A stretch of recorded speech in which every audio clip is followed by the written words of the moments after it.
Welcome back, everyone, to the program. It's now 49 minutes past the hour. Time for the final segment here of the Eat, Drink, Explore Market Fresh Hour. Keep in mind, one extra full hour of great food, craft beer, wine, travel, and tourism talk coming your way 9 to 10 a.m. right here on this very station each and every Sunday.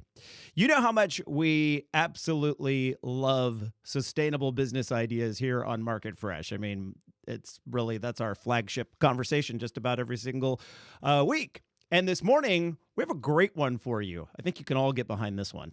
In this case, it's a business that turns winery byproducts into high-end distilled spirits. It's called the Refined Distillery. And you know when you reply to an email and it gives you the little RE colon and then the subject line?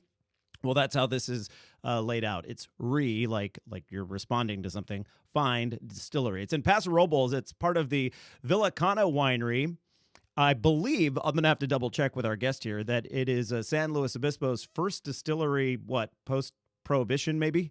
Well, let's find out because we can go directly to the source right now. Alex Villicana is the co-founder of Refined Distillery with his wife and joins us on the Market Fresh Live line right now. Hey, Alex. Hi, how are you doing? Good. Did I get that right? You have the first distillery license here in the county since Prohibition? You know, I can't 100% say since Prohibition.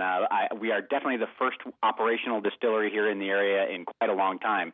At least legal distillery, I guess you should say. Right. Well, I think it's fantastic, and I like the idea that it comes from your winery byproduct. Now, I've always thought that distilled wine is brandy, and I know you do make a brandy, but you also make a vodka and a gin. Tell us a little bit about the process and how that all works. Yeah, so actually, vodka and gin can be made out of any base alcohol. Oh. And brandy, yes, is made out of grapes. And so the interesting thing, though, is we're actually producing products that kind of straddle two different categories. And so what we are doing, because we have access, obviously, here in the region to grapes, is, like you said, we're using something that was a byproduct of the wine industry that was being wasted. And so we are collecting what is called the bleed or the saugny from red wine production. And all that fancy word means is we actually pull a certain percentage of juice off prior to fermenting our red wines to concentrate the remaining juice with the skins to get better color and flavor. Well, historically, what a lot of wineries used to do with this is we used to dump this juice down the drain. Oh. And as a farmer and a businessman, it drove me crazy. Right. You know, when you're paying $3,000 a ton and you know you're dumping 30% of it down a drain, you're like, they want $1,000. But, you know, the winemaker saw the better quality of the wine. And so this was a way to find a use for those wasted products that we were producing. And the idea came to me about 8 years ago when I was actually trying a competitor's vodka that was grape-based. And to be honest, I didn't know you could make vodka out of grapes. And so that when the idea was hatched 8 years ago, it took us another 5 years to take it from idea to actually functional distillery, which we have here at the winery now. So it seems to me if your winery has all of this spillage or leftover that gets dumped down the drain, and you multiply that by the number of wineries here in California, there's a lot of this juice that could be turned into premium spirits that is just being wasted. Yeah, to put it in perspective, this year, between about 13 wineries, so we do collect it from a few other wineries this year. And you know, I'm fortunate. I've been making wine here in the region for close to 20 years, and so I've gotten a chance to meet many of the winemakers, which has opened a lot of these doors for me to collect this juice. And this year we collected close to 23,000 gallons, which literally was going to be poured down the drain otherwise. So these wineries are now getting paid for something they were throwing away before, and we're saving what the equivalent would be of about 150 tons worth of grapes. Wow. That was literally getting thrown away. And you can only imagine how much labor and diesel and time is spent getting these grapes ripe. And so to throw it away is just, you know, it's a travesty. Right. And you know, these grapes aren't grapes that are grown for, you know, cheap wines. These are all, you know, premium red wine grapes grown for wines that are eventually probably score between 90 and 100 points. And so we're really fortunate to have this incredible base material And, it's like cooking. You start with some really good ingredients. You can do a lot better job making a good product as long as I don't screw it up somehow.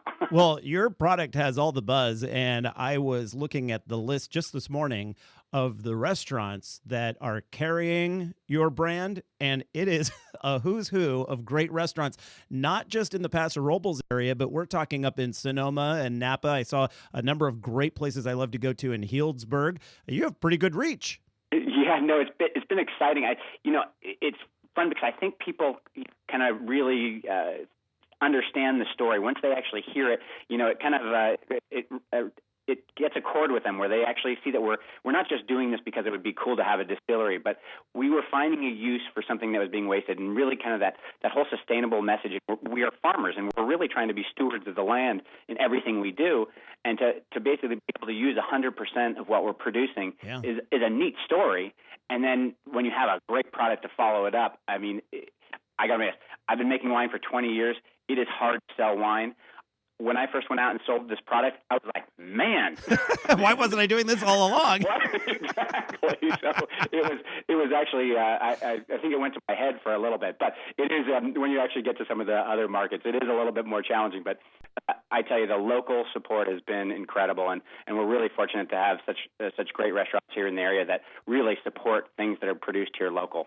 So, Alex, selling the product, easier than selling the wine. But what about making the product? I know wine is a very, very challenging product to make. Is distilling easier or more difficult than you thought? I actually thought it was going to be a simple kind of progression from the winemaker to the distiller on a lot of scales. And it's been a lot more challenging than I thought. I must admit, it's almost like learning a new industry. When I first got started with this, I actually went up to a distiller up in Spokane, Washington, and spent a little over a week there learning how to basically work the still, kind of the fundamentals of how to make a good spirit. So that kind of gave me a little bit of a jump start. But I'll be honest, I think the 20 years of winemaking background helped. Is what really kind of gave me that core ability to become a good distiller, because so much of what you're doing in distilling is very similar to winemaking or cooking or any other type one of those products. Right. It comes down to sensory, to smell and taste. There's only so much you can do by looking at the temperatures and everything else. It still has to be a person standing there at the still making the decision of what to keep and what to get rid of. Or even more importantly, that initial fermentation of whether it's grapes, grains, or potatoes. If you have a really good fermentation to start with, it's a lot easier to do the distilling process to a better quality level. And, making wine for 20 years has made that process easier for me. Yeah.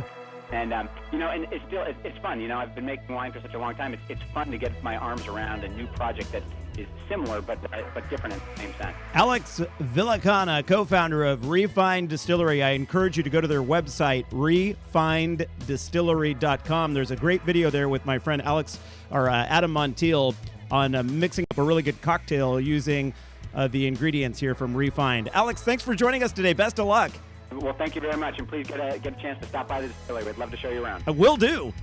All right, everyone. Stick around. We always love having you here on the Eat, Drink, Explore Radio Network. I'm your host, Randall White. Make it a great day.